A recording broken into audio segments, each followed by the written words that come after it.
खुलुमबाय गिबियाव नोंथांमोनखौ आंनि चेनेल वारि कुसुमबारजों लोगोसे गोजोन हामलायनायखौ जासिहरबाय। दिनैनि बे भिडिअनि गेजेरजों दासिमनि मोननैसो खौरांफोर होगोन भिडिअखौ जोबोद खोनालांदो। दानिया फैदो गुबै रादाबाव। धेमाजि जिल्ला सिमोनसापुरि मानिकपुर गेलेग्रा फोथाराव सानजारि नोगोर बैसागु फोरबो आफाद खुंगा 33 रंजालि बैसागु बिदाय फोरबोआ मैया जोबनानै थाङो। लोगोसे बे बिदाय सानाव बायदि बायदि गेमबो लानाय जादोंमोन। दानिया फैदो गुबै रादाबाव। मैया चिरां जिल्लानि काजलगावआव थानाय बड'लेण्ड गेस्ट हाउसआव बिसानि सरासनस्रा मेला जानानै थाङो। बे सावराय मेलायाव गुबैयै मिरु बिसाजों बेन खालामजानाय महरगिरिफोरनि सायाव सावरायलायनाय जायो।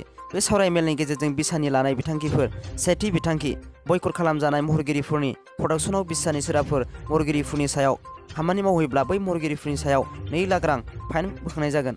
नैथि बिथांखि, बयकट खालामजानाय महरगिरिफोरखौ लेंहरनाय जौस्राङाव बिसानि गुबुन महरगिरिफोरा बाहागो लाहैयोद्रायोब्ला बै आर्टिस्टनि सायाव 2 लाख रां फाइन बोखांनाय जागोन। थामथि बिथांखि, मोनफ्रोमबो जिल्लानि डिसिनि सेराव बयकट खालामजानाय महरगिरिफोरनि खौरांखौ लाइजामनि गेजेरजों फोरमायहरनाय जागोन, जाहाथे डिसि बिथाङा बेन खालामजानाय महरगिरिफोरा थानाय प्रग्रामखौ खुंनो थाखाय गनायथि होआ। ब्रैथि बिथांखि, बिसानि मोनफ्रोमबो जिल्ला आफादनिसिम मैया आजावनाय बिथांखिफोरखौ फोरमायहरनाय जागोन। लोगोसे बर'नि मोनफ्रोमबो माहारियारि आफादनिसिमबो आजावनाय बिथांखिफोरखौ फोरमायहरनाय जागोन। बे मेलाव मिरु बिसानि लेङाइ आफादगिरिफोर रन्जित नार्जारि, दीपक कुमार रामसियारि, गाहाय नेहाथारि गुरु पबित्र बर', पंकज लाहारि, सपन कुमार ब्रह्म, थाख्लाय मिजिं नार्जारि आरो गुबुन गुबुन जिल्लानि नेहाथारिजों लोगोसे माखासे सोद्रोमाफोरा बाहागो लायो। दानिया फैदो जोबथा खौराङाव।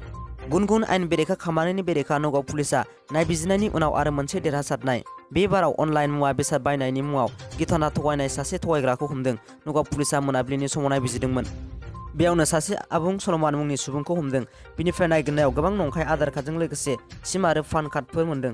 एखे सावगारि बाहायनानै गुबुन गुबुन मुंजों आधार आरो पान कार्डजों लोगोसे सिम कार्ड बानायोमोन। मिथिना मोननाय बादिब्ला आबु सलमानआ नंखाय आधार कार्डजों टाटा निउ मुंनि मोनसे एपआव एकाउन्ट खुलिदोंमोन। गुबुननि मुङाव खुलिनाय आधार आरो पाननि गेजेरजों गुबुन गुबुन एपनि एकाउन्ट खुलिदोंमोन। बे एकाउन्ट खुलिनानै 1.5 लाख रां सिम क्रेडिटनि सुबिदा मोन्दोंमोन। बे एपनिफ्राय दानसेयाव क्रिस्टिनिबो बाहायदोंमोन। बेफोरबादिनो गुबुननि नंखाय कार्ड बाहायनानै 3 refrigerator, 3 Android mobile AC machine बाहायो। बेफोर गासैखौबो जब्द खालामना लोगोसे बिनिफ्राय टाटा टिआव गारिबो मोन्दों होनना खौरां मोन्दों। पुलिसफोरा सोंगासिनो दं होनना खौरां मोन्दों। दासिम भिडिअ बेखिनियानोसै। भिडिअखौ नायना मोजां मोनदोंबा लाइक आरो साबस्क्राइब खालाम, मानोना आं गोदान भिडिअ लाबाय थानो नाजागोन।